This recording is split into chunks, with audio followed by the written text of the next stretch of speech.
তাকদীর নিয়ে প্রিয় ভাইয়েরা বিচলিত হবেন না। আপনার তাকদীরে যা আছে আপনি পাবেন, যা নাই কোশ্চিনকালেও পাবেন না, ফুল স্টপ। আপনার তাকদীরে যা আছে আপনি পাবেন, না পেয়ে আপনি দুনিয়া থেকে যাবেন না, ফুল স্টপ। আর আপনার তাকদীরে যা নাই সারা দুনিয়ার মানুষ মিলে আপনাকে দিতে পারবেন না। এই চিন্তাটা আগে মাথার মধ্যে সেট করেন। এই দুনিয়ার জীবনে আপনার দুনিয়ার বাড়ি গাড়ি, টাকা পয়সা, রিজিক, ব্যবসা বাণিজ্য, স্ত্রী সন্তান, এগুলোকে নিয়ে এত বিচলিত হওয়ার কিছু নাই। আপনার আমার তাকদীরে যা লেখা হয়েছে এর একটা দানা আপনি বেশি খেয়ে পৃথিবী থেকে যাবেন না। আর আপনার আমার রিজিকে যা আছে তার এক চুল রেখে আপনি দুনিয়া থেকে যাবেন না। এটাই চূড়ান্ত সত্য কথা। আপনি ঘুষ খান আর সুদ খান আর দুর্নীতি করেন আর মানুষের সম্পদ আত্মসাৎই করেন না কেন, যতটুকু লেখা আছে আপনার তাকদীরে এর বেশি আপনি কিচ্ছু পাবেন না। আর আপনি হালালে থাকার জন্য যতই কষ্ট করেন, হালালে আছেন, সবজি বিক্রি করে খাচ্ছেন, আপনি ছোটখাটো ব্যবসা করছেন, মানুষ আপনাকে দাম দেয় না, আন্ডার এস্টিমেট করে, গরিব বলে, ফকির মিসকিন বলে, কিন্তু আপনার তাকদীরে যা আছে আপনি সেটাই পাবেন, এর বেশি আপনি কিচ্ছু পাবেন। হুয়াল আউয়ালু ওয়াল আখির, আল্লাহ পাক প্রথম এবং আল্লাহই শেষ। কুল্লু মান আলাইহা ফান ওয়া ইয়াবকা ওয়াজহু রাব্বিকা যুল জালালি ওয়াল ইকরাম। প্রত্যেকটা বিষয় ফানা হয়ে যাবে, কিচ্ছু থাকবে না। এখন আপনি পৃথিবীতে যা দেখছেন এগুলোর কিছুই থাকবে না। প্রত্যেক মানুষ, প্রত্যেকটা জিন, প্রত্যেক উদ্ভিদ, প্রত্যেক এই প্রাণী, আকাশ, মহাবিশ্ব, গ্রহ নক্ষত্র, চন্দ্র সূর্য, সমুদ্র, পাহাড় পর্বত, বিশ্বনেতা, রাষ্ট্রনেতা, সমাজ নেতা, পরিবারের কর্তা, অর্থনৈতিক নেতা, সবাই মারা যাবে, সবাই শেষ হয়ে যাবে, কিচ্ছু থাকবে না। এই বিষয়টা আগে ভালো করে হজম করতে হবে যে আমরা এখানে থাকতে আসিনি, আমরা এই দুনিয়ায় থাকতে আসিনি, আমরা এখানে এসেছি চলে যেতে। যার মনের মধ্যে এই কনসেপ্ট থাকে সে কখনো আল্লাহ পাকের বিদ্রোহী হতে পারে না, সে কখনো আল্লাহ দ্রোহিতা করতে পারে না, কুফরি করতে পারে না, শিরক করতে পারে না, আল্লাহর অবাধ্য হতে পারে না। যার মনের মধ্যে এই চিন্তা বদ্ধমূল যে আমি এখানে থাকতে আসিনি, আমি এখানে মুসাফিরের মতো এসেছি, গাছের ছায়ায় বিশ্রাম নিচ্ছি, বিশ্রাম নিয়ে শেষ হবে চলে যাব। যারাই আল্লাহ দ্রোহিতায় লিপ্ত হচ্ছে, শিরক করছে, বেদাত করছে, হারাম খাচ্ছে, ঘুষ খাচ্ছে, সুদ খাচ্ছে, জেনা করছে, আল্লাহ দ্রোহিতা করছে, আল্লাহর বিধানকে অস্বীকার করছে, তারা ইনডাইরেক্টলি ধরে নিয়েছে যে তারা মনে হয় পৃথিবীতে চিরকাল থাকবে। কারণ যদি কিয়ামতের মাঠের কথা তাদের স্মরণ থাকতো তারা কখনো এই কাজগুলো করতে পারতো না, পারতো? এবার আসেন, আল্লাহ পাক কলম সৃষ্টি করে তাকদীর লিখেছেন, অতএব তাকদীর নিয়ে প্রিয় ভাইয়েরা বিচলিত হবেন না। আপনার তাকদীরে যা আছে আপনি পাবেন, যা নাই কোশ্চিনকালেও পাবেন না, ফুল স্টপ। আপনার তাকদীরে যা আছে আপনি পাবেন, না পেয়ে আপনি দুনিয়া থেকে যাবেন না, ফুল স্টপ। আর আপনার তাকদীরে যা নাই সারা দুনিয়ার মানুষ মিলে আপনাকে দিতে পারবেন না। এই চিন্তাটা আগে মাথার মধ্যে সেট করেন। এই চিন্তা যার মধ্যে ইনস্টল করা আছে সে আত্মহত্যা করে না কখনো, সে হতাশ হয় না কখনো, সে ভয় পায় না, আল্লাহর পথে চলতে গিয়ে পিছু পা হয় না, সে জালেমের সামনে মাথা নত করে না। যার মাথায় এই চিন্তা আছে যে আল্লাহ যা লিখেছেন এটা হবে, যা লিখেন নাই সারা দুনিয়ার মানুষ মিলে সেটা হবে না, সিম্পল। এর মধ্যে আল্লাহ পাক পরীক্ষায় ফেলবেন, ওই বিষয়টা ডিফারেন্ট। আমি অবশ্যই তোমাদেরকে পরীক্ষা করব ভয় দিয়ে, ক্ষুধা দিয়ে, সন্তানের কি ইন্তেকাল দিয়ে, ফসলের ক্ষতি দিয়ে, সম্পদের ক্ষতি দিয়ে আমি পরীক্ষা করব। কিন্তু যারা সবর করবে এবং যারা এই কনসেপ্ট রাখবে ইন্না লিল্লাহি ওয়া ইন্না ইলাইহি রাজিউন, এদেরকে আল্লাহ পাক প্রশংসা করেছেন, ইনশাআল্লাহ এরা সফল হবে। আল্লাহ পাক তাকদীর লিখে ফেলেছেন, তাকদীর নিয়ে টেনশন করবেন না, রিজিক নিয়ে টেনশন করবেন না। এখনকার যুব সমাজের সবচেয়ে বড় টেনশন রিজিক। একটা জব, একটা ভালো জব, একটা ভালো ব্যবসা, সে সিকিউরড লাইফ চাচ্ছে। রিজিক নিয়ে চিন্তা করবেন না। আপনার কাছে যে রিজিক আছে এটা আপনার কাছে আসবেই ইনশাআল্লাহ। হয়তো সময় লাগছে কিন্তু আপনার কাছে আসবে ইনশাআল্লাহ তাআলা। আপনি হালালের উপর থাকবেন, ন্যায়ের উপর থাকবেন।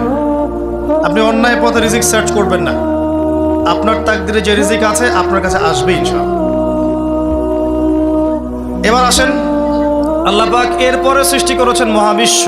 এই পুরো মহাবিশ্ব তাকদির লিখার পরে মহাবিশ্ব কয় দিনে? ফি সিত্তাতি আইয়াম, 6 দিনে। মাত্র 6 দিনে আল্লাহ পাক পুরো মহাবিশ্ব সৃষ্টি করেছেন।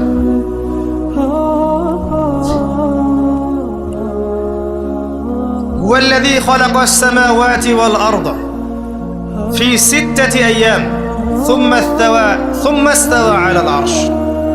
সূরা হাদীদের মধ্যে একটা আছে, তিনি সে আল্লাহ যিনি এই মহাবিশ্ব সৃষ্টি করেছেন 6 দিনে, এরপরে আরশের উপর সমাসীন হয়েছেন। আল্লাহ পাক এর একদিন আমাদের একদিনের মতো নয়, বরং কিয়ামতের মাঠে যেদিন আমরা দাঁড়িয়ে থাকব এই দিনটা হবে আল্লাহর হিসেবে 50,000 বছরের সমান। মানুষ অস্থির হয়ে থাকবে, বিচার শুরু হচ্ছে না কেন। অপেক্ষা করা কাজটা খুব যন্ত্রণাদায়ক, তাই না? কারো জন্য অপেক্ষা করা, অপেক্ষা করে আছেন, 1 ঘন্টা পর আসবে, এলো না, আপনি অস্থির হবেন। 2 ঘন্টা পর এলো না, 10 ঘন্টা পর এলো না, আপনি অস্থির হবেন, পায়চারি করবেন, বই পড়বেন, নাস্তা খাবেন, হাঁটাহাঁটি করবেন, আপনি ব্যাকুল হয়ে যাবেন। অপেক্ষা করা একটা ডিফিকাল্ট কাজ। কিয়ামতের মাঠে মানুষ 50,000 বছর অপেক্ষা করবে, বিচার শুরু হচ্ছে না কি জন্যে। সবাই গিয়ে ধন্না দিবে, প্রথমে আদম আলাইহিস সালাম, তারপরে নূহ আলাইহিস সালাম, ইব্রাহিম, মূসা, ঈসা আলাইহিমুস সালাম। আল্লাহর কাছে একটু সুপারিশ করেন, বিচার যেন শুরু হয় অ্যাটলিস্ট। কেউ কিচ্ছু করতে পারবে না, কারণ সবাই বলবে ইয়া নাফসি, ইয়া নাফসি।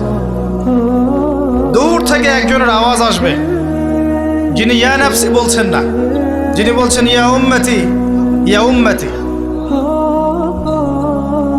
সবাই তার কাছে যাবে এবং তিনি আমাদের নবী মুহাম্মদুর রাসূলুল্লাহ সাল্লাল্লাহু আলাইহি ওয়াসাল্লাম সিজদায় পড়ে যাবেন এবং তার উম্মার জন্য সুপারিশ করবেন। উম্মার কবিরা গুনাহগার ব্যক্তিদেরকে সুপারিশ করে তিনি জান্নাতে নিয়ে যাবেন ইনশাআল্লাহ। আল্লাহ তাকে ওয়াদা করেছেন, হে নবী, তোমার উম্মতের কোনো ব্যক্তি যদি শিরিক না করে আমার সামনে উপস্থিত হয় আমি তাকে মাফ করে দেব ইনশাআল্লাহ। হাদিসে কুদসির মধ্যেও আছে যে হে আদম সন্তান, তুমি যদি দুনিয়ার সমান পাপ নিয়ে, আসমান জমিন সমান পাপ নিয়ে আমার সামনে দাঁড়াও, কিন্তু আমার সাথে কাউকে শরিক করনি, তাহলে আমি আল্লাহ তোমার সামনে আসমান জমিন সমান ক্ষমা নিয়ে উপস্থিত হব ইনশাআল্লাহ। শোনেন, 1,999 জন মানুষ জাহান্নামে যাবে। প্রতি 1,999 জন মানুষ জাহান্নামে যাবে। সহিহ বুখারীর হাদিস 4 বার এসেছে। এখানে ইকুয়েশনটা এমন না যে ম্যাথামেটিক্যালি ক্যালকুলেট করতে হবে, এমন নয়। এটা দিয়ে আধিক্য বোঝানো হচ্ছে, বেশিরভাগই জাহান্নামে যাবে। এই কথা আল্লাহ পাক কিন্তু সূরা আরাফের মধ্যেও বলেছেন 179 নম্বর আয়াতে, ওয়ালাকাদ যারানা লিজাহান্নামা কাসীরাম মিনাল জিন্নি ওয়াল ইনস। একই বিষয়ে কোরআন হাদিস পরস্পর মিলে যায়। এখানে একটা বিষয় বুঝতে হবে, আল্লাহ পাক বলেছেন সূরা নিসার মধ্যে, ইন্নাল্লাহা লা ইয়াগফিরু আন ইউশরাকা বিহি ওয়া ইয়াগফিরু মা দুনা যালিকা লিমান ইয়াশা। আল্লাহ পাক তার সাথে শিরকের গুনাহ মাফ করবেন না, এছাড়া যে কোনো গুনাহ আল্লাহ পাক যাকে ইচ্ছা মাফ করতে পারেন। তার মানে যে বেশিরভাগ মানুষ জাহান্নামে যাচ্ছে তাদের আমলনামায় কোন পাপ থাকতে পারে? কথা বোঝা যাচ্ছে কি? নিঃসন্দেহে তাদের আমলনামায় শিরকের পাপ থাকবে। এটা বুঝতে আপনাকে পিএইচডি করার দরকার নাই। আল্লাহ পাক শিরক ব্যতীত যে কোনো পাপ যাকে ইচ্ছা মাফ করতে পারেন। তার মানে তারা জাহান্নামে যাচ্ছে বিকজ অফ শিরক। আমাদের মুসলিমরা এখন শিরক বোঝে না, অমুসলিমরা তো শিরক করেই। যেমন কেউ বলছে ওয়াকালাতিল ইয়াহুদ উযাইরুন ইবনুল্লাহ, ইহুদিরা বলছে উযাইর আল্লাহর সন্তান, নাউযুবিল্লাহ, শিরক। অথচ ওরাই এখন বিশ্বকে রুল করছে, তাই না? ওয়াকালাতিন নাসারা আল মাসীহ ইবনুল্লাহ, নাসারা বলছে যে ঈসা ইবনে মারইয়াম আল্লাহর সন্তান, তাই না? অথচ ওই সভ্যতাই এখন বিশ্বকে রুল করছে। যালিকা কাউলুহুম বিআফওয়াহিহিম, এটা ওদের মুখের কথা, এটা জাস্ট মুখের কথা। আবার অনেক সময় দেখা যায় যে আল্লাহকে বাদ দিয়ে আমরা মাধ্যম পূজাও করছি। অমুসলিমরা তো শিরক করছেই, যারা মুসলিম তারা দেখবেন আল্লাহকে বাদ দিয়ে মাধ্যম পূজা শুরু করেছে। মাজারের পূজা করছে, কবরের পূজা করছে, মৃত ব্যক্তির ওসিলায় পার পাওয়ার চেষ্টা করছে। মুসলিম থেকে দেখবেন তাকদীরকে অস্বীকার করছে, আল্লাহর হালালকে হারাম করছে, আল্লাহর হারামকে হালাল করছে। মুসলিম থেকে দেখবেন যে হাতে একটা আংটি পড়েছে, ভাই কি জন্য পড়েছেন? এই রোগ ভালো হবে আমার। গলায় একটা বালা ঝুলিয়েছে, কোমরে একটা মাদুলি, ভাই এগুলো কেন? যে এগুলোতে রোগ ভালো হবে। মুসলিমদের কথা বলছি, অমুসলিমদের কথা বাদ দেন। যারা বলছে আল্লাহর সন্তান আছে, ওদের কথা তো বলার দরকার নেই আমাদের, কারণ এগুলো স্পষ্ট শিরক। তবে এতটুকু বলি যে 25শে ডিসেম্বরে যারা বলেছে মেরি ক্রিসমাস, বলেছে না? 25শে ডিসেম্বর যারা বলেছে মেরি ক্রিসমাস, মুসলিমদের মধ্যে এরা স্বীকার করে নিয়েছে যে ওই দিন আল্লাহ রাব্বুল আলামিন ঈসা আলাইহিস সালামকে জন্ম দিয়েছেন। নাউযুবিল্লাহ, নাউযুবিল্লাহ মিন যালিক। আর এটা এত বড় একটা কথা, এই কথা যদি আসমান জমিন আর পাহাড় শুনে রিয়্যাক্ট করতে পারতো, থরথর করে কেঁপে ভেঙে যেত। সূরা মারিয়ামের শেষের দিকে পড়ে দেখেন, وقالوا اتخذ الرحمن ولدا لقد جئتم شيئا إدا تكاد السماوات والأرض يتفطرن منه وتنشق الأرض وتخر الجبال هدا।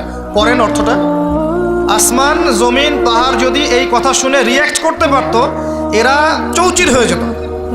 এত বড় একটা কথা বলেছো তোমরা, ঈসা আলাইহিস সালামকে আল্লাহ পাক জন্ম দিয়েছেন, নাউযুবিল্লাহ। তো এরা তো শিরক করছেই। মুসলিমরাও দেখবেন এই যেগুলো বললাম, আল্লাহকে বাদ দিয়ে অন্যের কাছে দোয়া করছে, আল্লাহকে বাদ দিয়ে অন্যকে সেজদা করছে, আল্লাহকে বাদ দিয়ে অন্যের কাছে নজর মানত করছে, আল্লাহকে বাদ দিয়ে অন্যের জন্য জবাই করছে, আল্লাহর তাকদীরকে অস্বীকার করছে, আল্লাহর হালালকে হারাম করে নিচ্ছে, আল্লাহর হারামকে হালাল করে নিচ্ছে। দেখবেন মুসলিমরা করছে। এবার মুসলিম জেনারেশন, এমন একটা প্রজন্ম বের হয়েছে এখন, ইয়াং জেনারেশনের, তারা বলছে যে এই মহাবিশ্ব বিগ ব্যাং থেকে সৃষ্টি হয়েছে, আল্লাহ বলতে কিছু নাই। আপনি বোঝেন কি কারণে প্রতি হাজারে 999 পিপল জাহান্নামে কেন যাবে? কারণটা কি? শিরক। আর এই শিরকটা হচ্ছে আপনার চিন্তায়, আপনার কথায় এবং আপনার কাজে। চিন্তার মধ্যে শিরক। যেমন একজন ব্যক্তি চিন্তা করে আকীদা, যে আল্লাহ ছাড়া অমুকও সন্তান দিতে পারে। এরকম আকীদা নাই মুসলিমদের? আছে। একজন বলছে আল্লাহ কল্যাণের মালিক আর শয়তান হচ্ছে অকল্যাণের মালিক।